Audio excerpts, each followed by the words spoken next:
Not everyone is the person that some people portray them to be. Yeah. Just don't judge a book by its cover. Just because you think you know something, if you get to know that individual, you'll actually see, like, I'm speaking for myself. You'll actually see, like, I'm genuine, I'm kind, I'm very understanding, very caring, and I actually want to help people.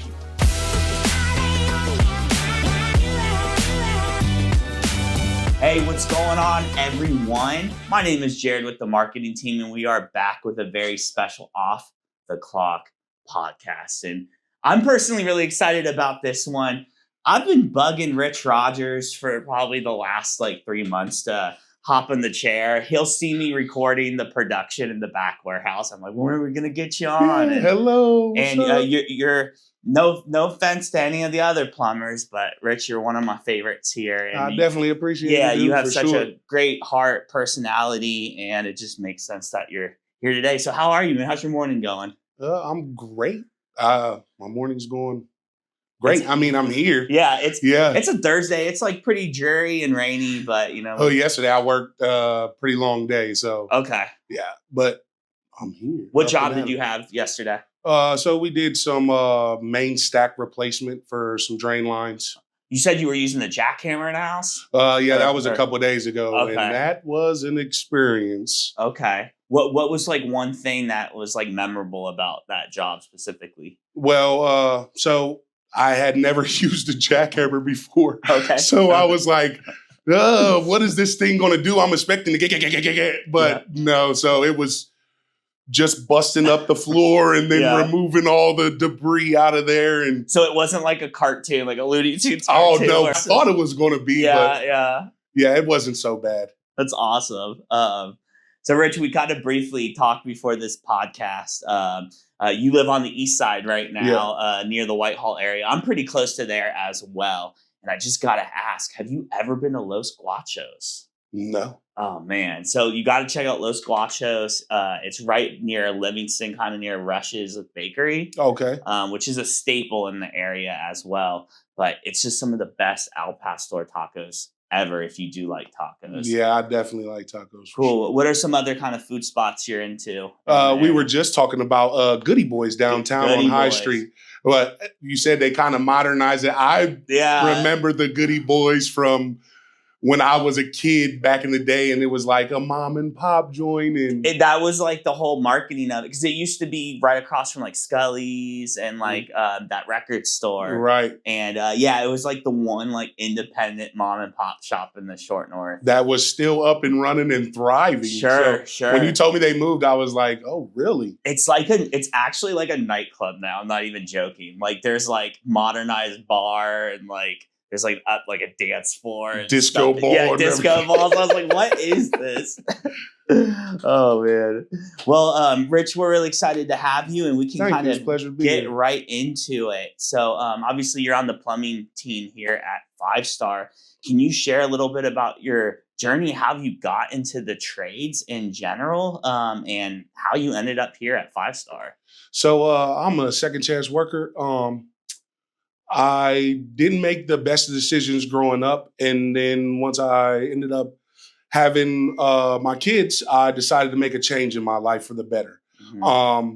So I did vocational training school, and no one would hire me due to my past. Yeah. They were more worried about who I used to be instead of the person that I worked hard to become. And the one company that gave me a chance was 5 Star. So I am forever eternally grateful for the chance that they give me. Man, that's, for one, all those other companies, that's their loss, because you're such a valuable asset to our team. I appreciate it, man. Where did you do your vocational training? So actually, I was incarcerated in the feds. Okay. And they had a program available for people that wanted to change their life and basically never return back to who they used to be. Sure. So I did the vocational training for plumbing in the feds, learned a lot. And then it was during COVID time, so it wasn't a lot of shop time. Yeah. So when I came to 5 Star, they knew that I didn't have much experience. I just really just studied book wise. Cool. And they were like, look, I told them I'm a fast learner. I'm really smart and I'm a super positive person. And if you give me a chance, I promise you, I won't let you down and you won't live to regret it. And that was George Walters. That's my guy. He gave me a chance when no one else would. And I am forever grateful for that man. Yeah. So how did you and your path cross with George? Like, so you're out of prison at this point. You've done this vocational training. And you're like, I want to get into the plumbing industry. Was kind of my plan when I was incarcerated, to come out and start a new career and start a new life. Mm-hmm. Are you on Indeed just like looking for plumbing jobs? Yeah, so I was on Indeed basically just looking for any job. Oh, okay. Because at the end of the day, I'm free now and I have to get employment. Yeah. And it was a little frustrating getting turned down because in the past, I'm not that individual anymore. Sure. And I've worked hard to become who I am today. Yeah. So, yeah, man, I just love it here. I'm not going to lie. All the people are great. Like, you mentioned you applied to a lot of jobs too during that process and kind of experienced those frustrations. But so you met George Walters and George kind of just gave you a shot, huh? Yeah. So the crazy thing is during my interview, I'm like, I just thought I was talking to two people that were just hiring.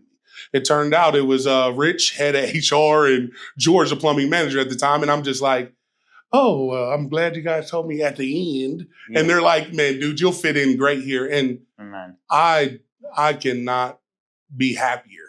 So walk me through like that first day, because you mentioned you didn't have any experience plumbing wise, actually being on the field because there wasn't much shop time because you were incarcerated. So like, what was kind of that day one look like when you actually stepped in a customer's house with, your team lead at the time? And were you nervous or? Oh yeah, I like stayed to the side and was quiet.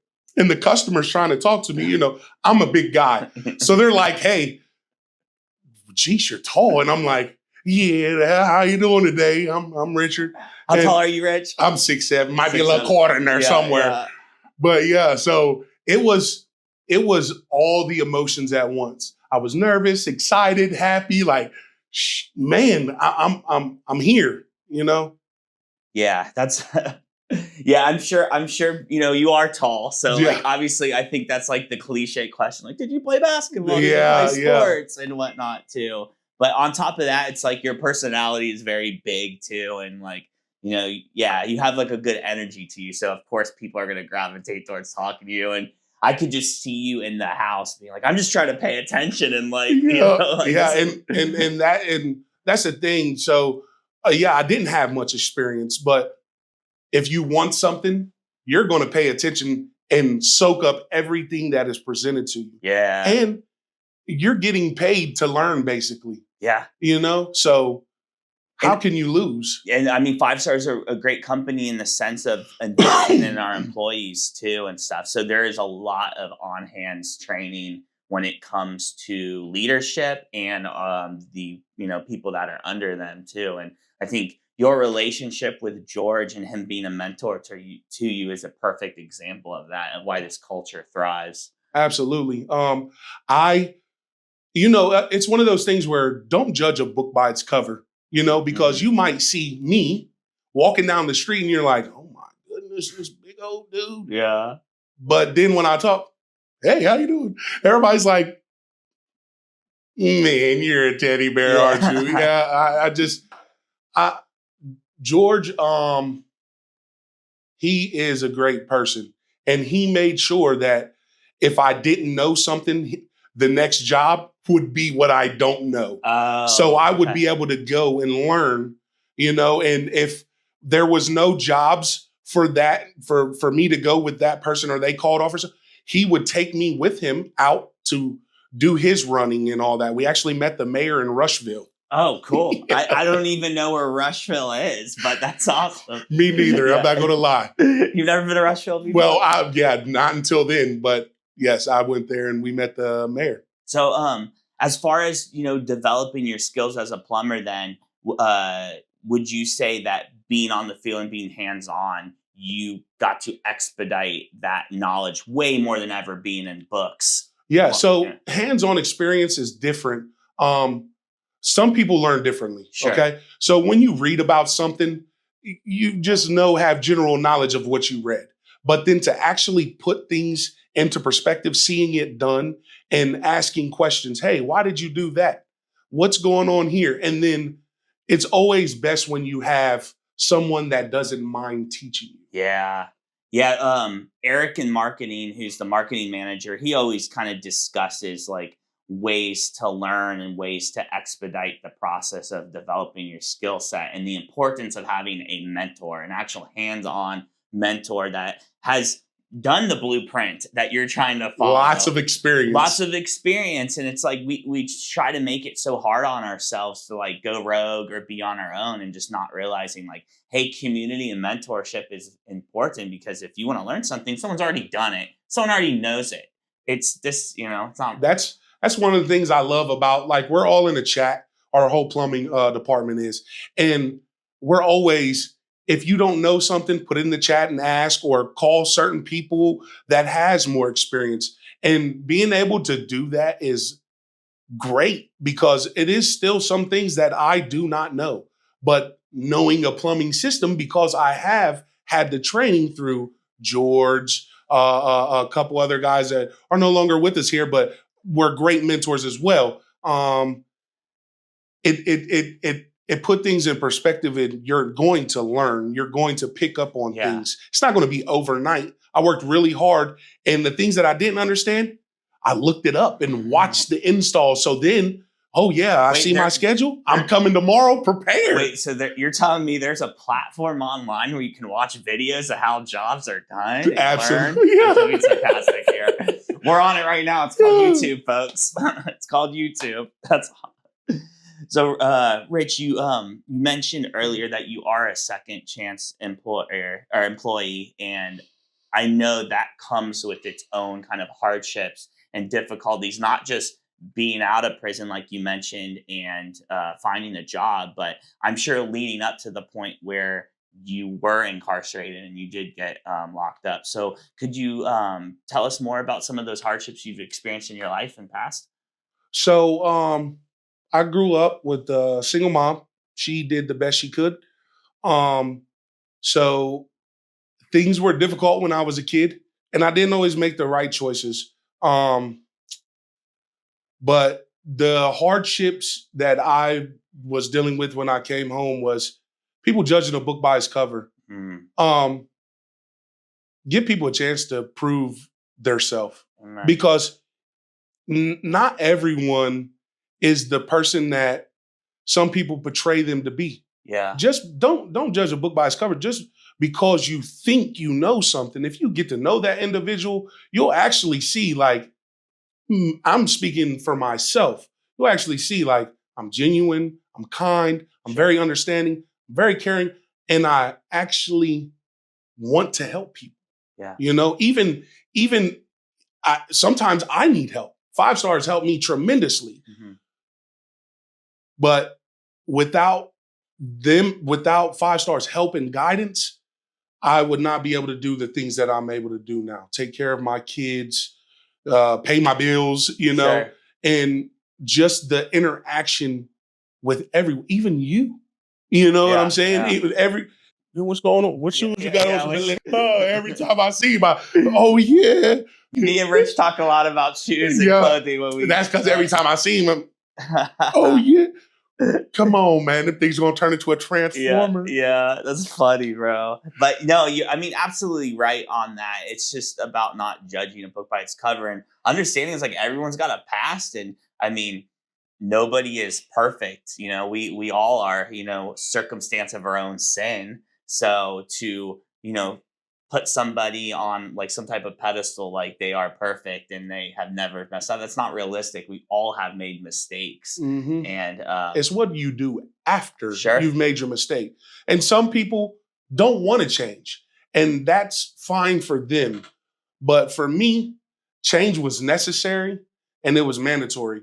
so I can stay free, so my kids can have a dad, Yeah. and so I can just be happy. I'm more happy now than I've ever been in my life right now. Yeah.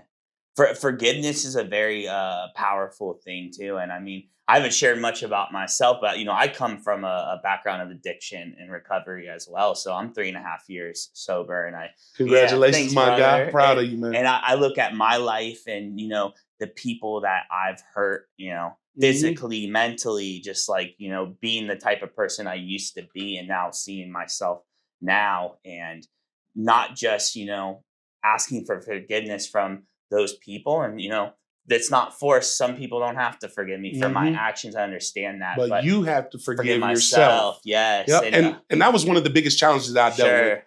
because I felt like I had done so much wrong that everything wrong that was happening was coming from that. Yeah. But I had to stay positive and stay the course. Once you set a plan in motion, it's a lot of people that have great plans, but they never execute. Right. They're always in this standby mode. Well, I'm going to do this, or if I did that, and put it to action, and you will see your hard work will pay off for Amen. sure.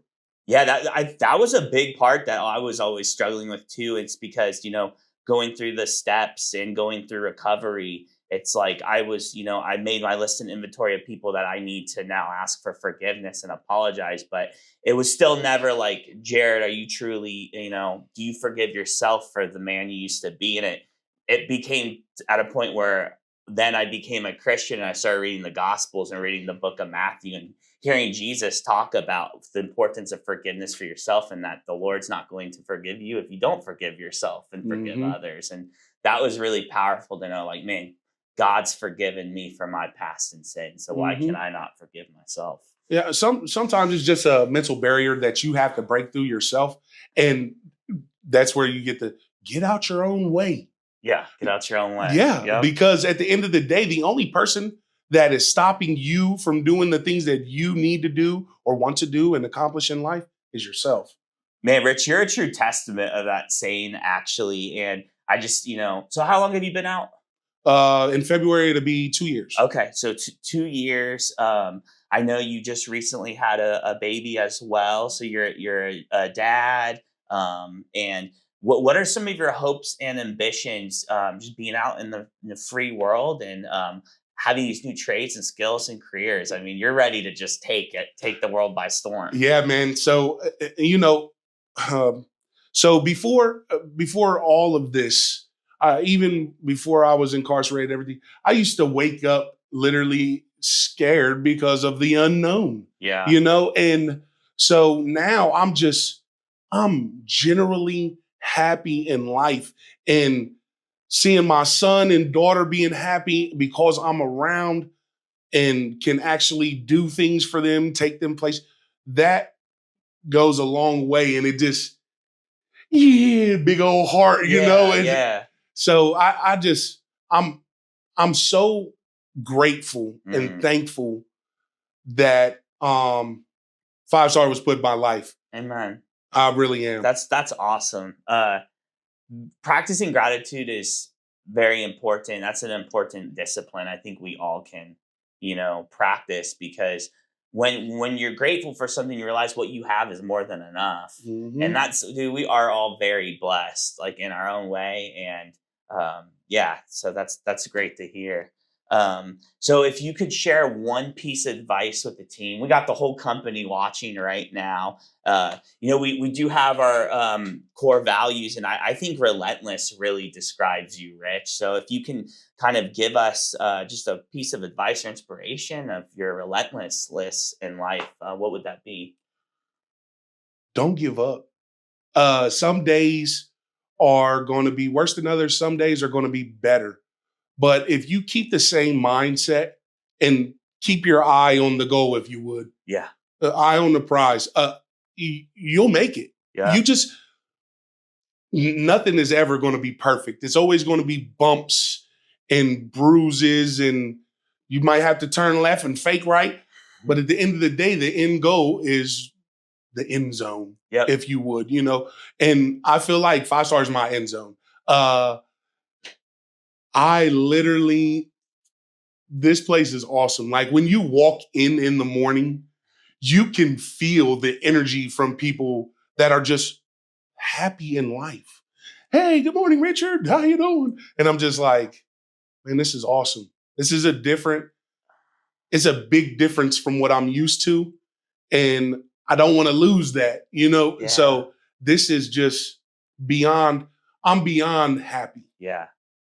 So stay positive as much as you can and focus on what the ultimate goal is. What is the bigger picture for you? Maybe it's getting a car, a house, or whatever. But you can't get those things if you don't put in the work. You have to put in the work. Amen. You have to put in the work, but when you put in the work, especially in a company like this, you are rewarded for that. Absolutely. And you are recognized for that. And when 5 stars sees your potential and sees your heart and sees what you want out of life, like they'll foster that. They believe in people, man. Yeah. Listen, when I first came home, I'm not gonna lie, I was depressed because I did the vocational training and everything that I was supposed to do, programming, so they kicked me out early. So no halfway house or anything. I was actually homeless. And I told 5 Star that, and they were like, well, we're going to give you more than what we would give someone else starting out. Sorry, got a catch out the bag. Anyway, but I'm like, I appreciate you guys' help, and it helped me get on my feet. And ultimately, it showed me that there is hope in humanity because there are actually people that care. And a lot of those people are a part of this company. It's crazy. The whole reason we even started this podcast, and we're on episode, I think 24 now. I'm not going to say it. Yeah, you said it. Yeah, no, I said it. So now I'm labeling it 24. But it's just like, talking to Christian when we're starting this podcast, he's like, man, we have so many employees with just like unbelievable stories. And it's just, there's just some type of divine touch on every person that comes into this company like it's meant to be. I mean, even my personal story, like I was in active addiction when I was interviewing for my role and meeting with Christian, like I was so embarrassed and ashamed because I was like, if they only knew what I was dealing with right now, the darkness that I was going through, it's just like, but I have the marketing chops, experience the skills, and I can interview well. And it's just like, but I'm battling right now and I'm meeting with Christian. I had no idea his background. I had no idea the philanthropy angle with recovery that the company had.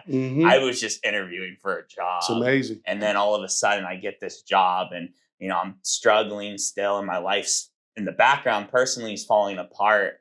And I'm around all these people that have changed their life and, and it impacted my life. Positivity begets positivity. Yeah. It brings it along. When you're around people that want to do good, and you're only going to be as good as the people that you surround yourself with. Yes. So if you have 10 people that are doing negative things, 9 times out of 10, you'll be the 11th negative person. And I think we're both products of that in our past, but then look how that changed to positivity. Yeah. And the same thing, when I walk in, I don't care what I'm going through. When I walk in, the energy is so contagious that literally, how could you not be happy and walk in and you're seeing people like, hey, how you doing? What job you got today? And it's just like, I don't know about this job. Who sold it? Let me go over here and talk to them real quick. And it's just everybody's conversing with each other. Everybody's on the same page. And we all have the ultimate goal is to go out and help people. Amen. To go out and serve. That's why we're here. Rich, let's end this on just like a fun, like random note. What hidden talents do you have? What kind of interests that you have about you that people might not know? So I absolutely love music. So I have like a super crazy sound system in my car. You might not want to sit in there, but I want to hear it. Now I'm intrigued. You want to hear it now? Huh? So, but yeah, I love music because to me, music, you can be in a good mood and listen to some happy music. You can be in a bad mood and listen to something but at the end of the day, music makes you feel things, so it resonates with me because I love to hear you can hear the feel. When I said that to someone, they were like, that kind of makes sense. But you can hear the feel. You can hear the pain or the happiness and I just love music. Man, what well said. I mean, me coming from like a video editing background too, it's just like the movies you watch and things. It's that music and composition that bring out the emotion of a scene. Yep. And like even kind of what I do with some of my YouTube videos and stuff, like if I'm like have a scene where I'm negotiating at a flea market, that kind of suspenseful music and that really sets the stage. So to your point, you know, you said what you feel, what you hear, and like that's like the truest words. What are some artists that you've been listening to lately? So I've been listening to Kendrick Lamar. It's hard not to. It's hard not to. He's really good. Yeah, he's consistently good. Drake. Yeah, also consistently good though. I listen to Drake, but don't listen. I listen to country too. Morgan Wallen. Okay. Yeah, I listen to all genres of music. I'm not really a metalhead, but I've listened to it a couple times. Yeah. Screaming's not my thing. Yeah. But but I listen to everything, man. I just don't have one genre. It just depends on the mood I'm in, I guess. Yeah. Speaking of Drake, I'm a big video game guy, and you know, we're all anticipating the release of Grand Theft Auto 6. Like, I think everyone's like ready to go. Right. But Drake's actually going to have his own radio station on it. So is he? Yep. So I think that's going to be pretty sick. Oh, that's going to be cool. Yeah, he's going to curate it and everything. So, well, Rich, thank you so much for being on the podcast. Dude, bro. I appreciate you for having me. This was just a great conversation. I'm not going to lie. At first I was a little nervous, like kept them up at night. Boy, I'm going to be on TV, mama. Yeah. But I can't wait for your mom to watch this. Right, yeah, for sure. Well, I definitely appreciate you having me, though. Yeah, it was fun. Well, guys, that is the episode. We have a bunch of other guests planned in the pipeline for Off the Clock podcast. So, as always, thank you for watching.